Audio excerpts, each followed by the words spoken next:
it would be in the neighborhood of the Earth. So it's a very, very short warning time. Fast-flying comets that seem to suddenly come from nowhere are the wild cards. They may have their origins in what's called the Oort cloud, 13 million miles away. Don Yeomans can put this in perspective. It's generally thought that Pluto is the outermost member of our solar system, but that's far from the case. Just as an analogy, let's consider a dime, the smallest American coin. If we think of this as the size of the sun, then 2 yards away would be the orbit of the Earth.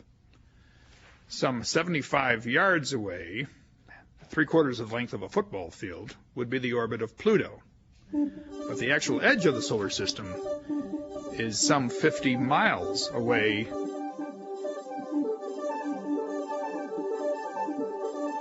in the Oort cloud, a cloud of comets that surrounds our sun. And that really is the edge of the solar system.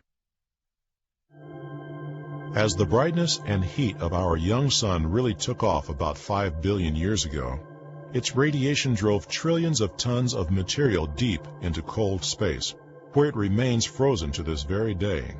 Here, locked in great clumps of icy dust, are the original building blocks of our solar system.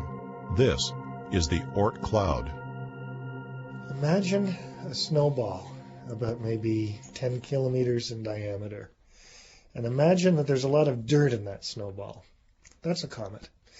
When it is far from the sun, that's all a comet is. It's essentially unchanged from the time the solar system was started.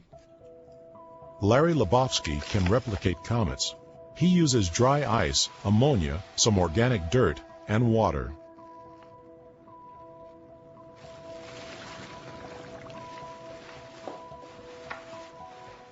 He's putting together some of the most primitive compounds that were present during the formation of our solar system. When combined, they form the dirty ice balls that we know as comets. These are the ghosts of our past, echoes of the earliest material in space. Normally, they inhabit that distant space, the Oort cloud, realm of the comets. The Oort cloud is far enough away from the sun that so long as it's left alone, nothing very drastic is going to happen.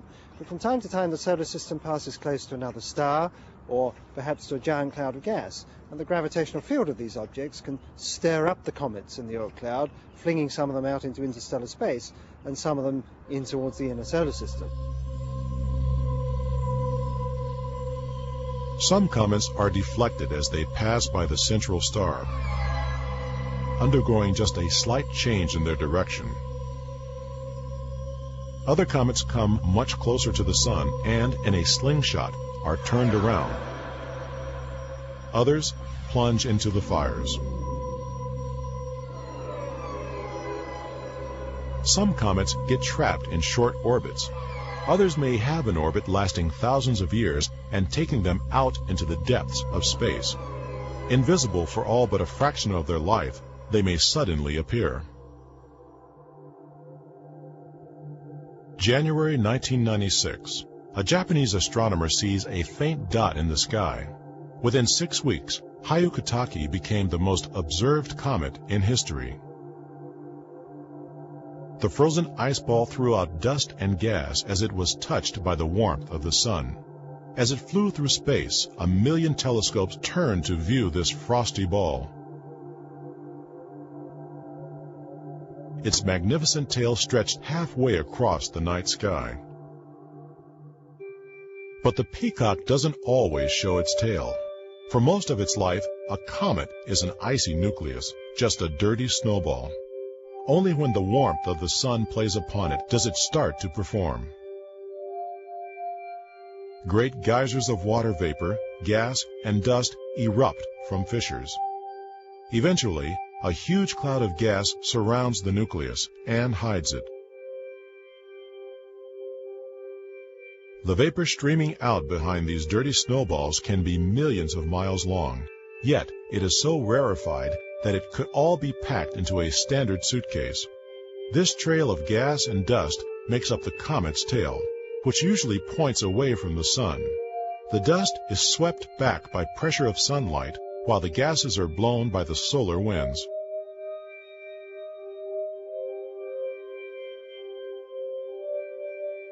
seen at its most magnificent in 1976, Comet West, named after its discoverer.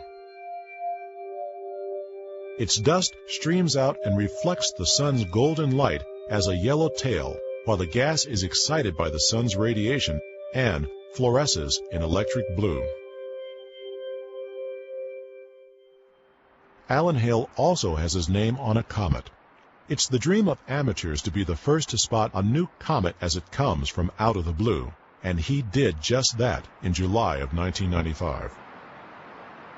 I was looking at a star cluster that I was observing just to pass the time, and as soon as I turned the telescope over to this particular star cluster, I noticed an object, and that, at least initially, started my suspicions that there was something going on. It might possibly have been a known comet, so the Central Bureau in Cambridge, Massachusetts has a comet identification program. It turned up negative.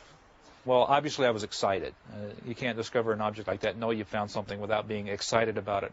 I've spent several hundred hours over the past 20-some years trying to find a comet that I could discover, and I never found anything, and now I stumble across a comet when I wasn't even thinking about it. He and Thomas Bopp discovered the comet almost simultaneously.